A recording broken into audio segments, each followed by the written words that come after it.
গণঅভ্যুত্থানের সরকার হিসেবেই সাংবিধানিক আদেশ জারি করতে পারে অন্তর্বর্তী সরকার মনে করেন সুপ্রিম কোর্টের আইনজীবী শিশির মনির। তবে ব্যারিস্টার কায়সার কামালের মতে সংসদকে পাশ কাটিয়ে এ ধরনের আদেশ জারির কোনো ক্ষমতা নেই অন্তর্বর্তী সরকারের। আহমেদ সরোয়ারের রিপোর্ট। এখন স্বাক্ষর করছেন মাননীয় প্রধান উপদেষ্টা এবং জাতীয় ঐকমত্য কমিশনের মাননীয় সভাপতি।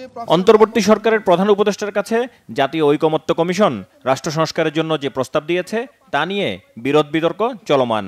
জুলাই জাতীয় সনদ ও এর বাস্তবায়ন নিয়ে ২৪-এর গণঅভ্যুত্থানের পক্ষের দলগুলোর মধ্যে দেখা দিয়েছে বিভাজন।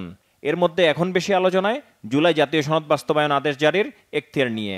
ঐকমত্য কমিশনের প্রস্তাবে বলা হয়েছে সরকার এ আদেশ জারি করবে। এতে জামায়াত সহ কয়েকটি দলের সমর্থন আছে। এনসিপিও এই প্রস্তাবের পক্ষে। আইনজীবী শিশির মনিরের মতে সরকার এ আদেশ জারি করবে জনগণের ম্যান্ডেটের বলে। এখনকার সরকার গণ অভ্যুত্থানের ভিত্তিতে গঠিত সরকার। এই সরকারের সাংবিধানিক সিস্টেমের মধ্যে কোনো ম্যান্ডেট আছে? উত্তর হলো না। ম্যান্ডেটটা কোথায়? জনগণ, মানুষ তাদেরকে বসে এনে সরকার বানিয়েছে। বাংলাদেশের সাংবিধানিক সিস্টেমে অন্তর্বর্তীকালীন সরকার বলতে কোনো সরকার নেই। তাহলে সরকার কোথা থেকে আসলো? যারা এই কথা বলছেন তারা জবাব দেখ, এই সরকার কোথা থেকে আসলো? দেখেন, বাংলাদেশের যত আইনজ্ঞ, যত রাজনীতিবিদ আছে সবাই মিলে এটা জবাব দিতে পারে কিনা যে এই সরকার আসছে অমুক অনুচ্ছেদের অমুক চ্যাপ্টার বলে। কিছুই খুঁজে পাবে না। ফলে এই আর্গুমেন্ট যারা করছেন তারা ফেলাসাস আর্গুমেন্ট, ভ্রমাত্মক আর্গুমেন্ট। 1977 সালে ফার্স্ট মার্শাল ল প্রক্লেমেশন দিয়ে সংবিধান যখন পরিবর্তন করেছিল তখন জিয়াউর রহমানের সরকার কি সরকার ছিল? এটা নির্বাচিত অভ্যুত্থান, সিপাহী জনতার বিপ্লব, নাকি মার্শাল ল গভর্নমেন্ট?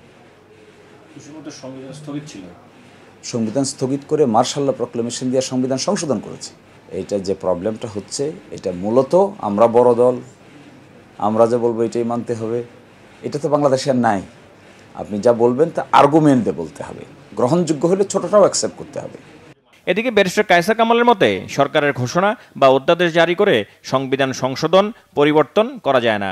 ফলে সরকারের আদেশে জুলাই সনদ বাস্তবায়নের কোনো সুযোগ নেই।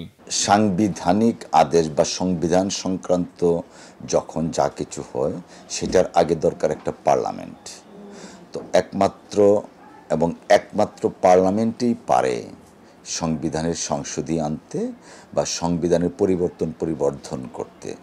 আজকে যারা এই দাবিটা তুলছেন, আমি অত্যন্ত বিনয়ের সাথে অনুরোধ জানাবো, পার্লামেন্টারি ডেমোক্রেসির যে গোড়াপত্তন হয় বা যে সমস্ত দেশে লিখিত সংবিধান আছে সেই সমস্ত দেশে কিভাবে সাংবিধানিক পরিবর্ধন করা হয় সেই দিকটা একটু বিবেচনা করার জন্য। এখানে সুপ্রিম কোর্ট অথরাইজড করেছে যে একটা ডক্ট্রিন অফ নেসেসিটির কারণে এই সরকার শপথ নিতে পারে এবং এই শপথ নেওয়াটা সাংবিধানিক সরকারের মধ্যেই পড়ে। রাষ্ট্র কাঠামোর যে আমূল পরিবর্তন সেটা তো হয়েছে।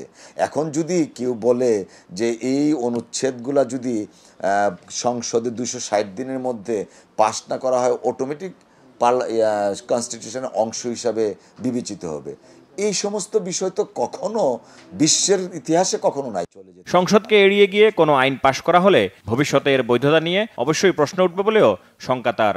এমন কোনো দাবি এখন এই সময়ে তোলা উচিত হবে না। যে আহমেদ সরোয়ার, বাংলা ভিশন, ঢাকা। সংবিধান